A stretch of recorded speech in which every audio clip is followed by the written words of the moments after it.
తానే సొంతగా సినిమా ప్రయత్నాలు చేసి, స్వయం కృషితో తెలుగు సినిమా రంగంలో ఎదిగి, తెలుగు సినిమాకి ఒక గుర్తింపు తీసుకొచ్చారు నందమూరి తారక రామారావు గారు. మరీ ముఖ్యంగా తెలుగు సినిమా ఇండస్ట్రీ అనే పేరు వస్తే మాత్రం ఖచ్చితంగా ఎన్టీఆర్ పేరే వస్తుంది.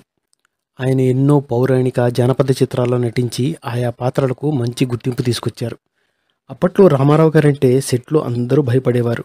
ముఖ్యంగా హీరోయిన్స్. హీరోయిన్స్ మాత్రమేనా, దర్శక నిర్మాతలు, సహనటులు కూడా ఆయనతో కలిసి పనిచేసేటప్పుడు చాలా జాగ్రత్తగా మసులుకునేవారట. అయితే కొంతమంది హీరోయిన్స్ మరలా ఆయనతో నటించేందుకు అంతగా సుముఖత చూపేవారు కాదు. అది వేరే విషయం అనుకోండి. అయితే అలాంటి గొప్ప నటుడిని ఒక స్టార్ హీరోయిన్ను చెంప మీద కొడితే ఆయన చెవి రింగు ఊడి కింద పడిందట. మరి ఇంతకీ ఆ హీరోయిన్ ఎవరు? ఎందుకు ఎన్టీఆర్ని కొట్టవలసి వచ్చింది? వీరిద్దరి మధ్య ఏమైనా గొడవ జరిగిందా, లేక సరదాగా జరిగిన సందర్భంలో ఆమె అలా చేయి చేసుకోవలసి వచ్చిందా అనేది ఇప్పుడు తెలుసుకుందాం. ఎన్టీఆర్ చెవి రింగు ఊడిపోయేలా కొట్టిన హీరోయిన్ ఎవరో కాదండి, నటి అంజలీదేవి. అంజలీదేవి ఎన్టీఆర్ కాంబినేషన్లో ఎన్నో బ్లాక్ బస్టర్ సినిమాలు వచ్చాయి.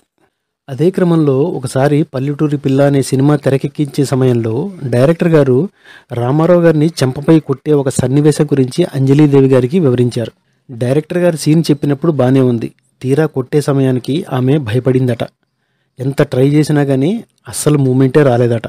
డైరెక్టర్లు, అసిస్టెంట్ డైరెక్టర్లు కోపంతో లాగిపెట్టి చెంపదెబ్బ కొట్టే విధంగా చాలా చెప్పి చూశారు. కానీ లాభం లేకపోయింది. అమ్మో, నా వల్ల కాదు అని తేల్చి చెప్పేశారు అంజలీదేవి గారు. రామారావు గారు కలగజేసుకొని అంజలీదేవి గారికి వివరించి చెప్పారట. నటనే కదా, కానివ్వండి, భయపడాల్సిన పని లేదని. చివరికి ఎలాగైతే ధైర్యం చేసి కొట్టిందట.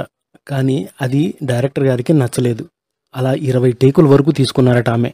మరలా ఎన్టీఆర్ గారు కలగజేసుకొని, ఎందుకు భయపడుతున్నారు? ఇన్నిసార్లు నన్ను కొట్టే బదులు డైరెక్టర్ గారు చెప్పినట్టు గట్టిగా కోపంతో ఒకేసారి కొడితే సరిపోతుంది కదా అని ప్రోత్సహించేసరికి ధైర్యం తెచ్చుకొని అంజలీదేవి గారు ఎన్టీఆర్ గారిని లాగిపెట్టి చెంపదెబ్బ కొట్టేసరికి ఆయన చెవికున్న రింగు ఊడి కింద గడ్డిలో పడిపోయి కనిపించలేదట. మొత్తానికి డైరెక్టర్ గారు షాట్ ఓకే చేసిన తర్వాత వేరే చెవి పోగలతో షూటింగ్ కంప్లీట్ చేశారని ఒక ఇంటర్వ్యూలో అంజలీదేవి గారే స్వయంగా చెప్పారు.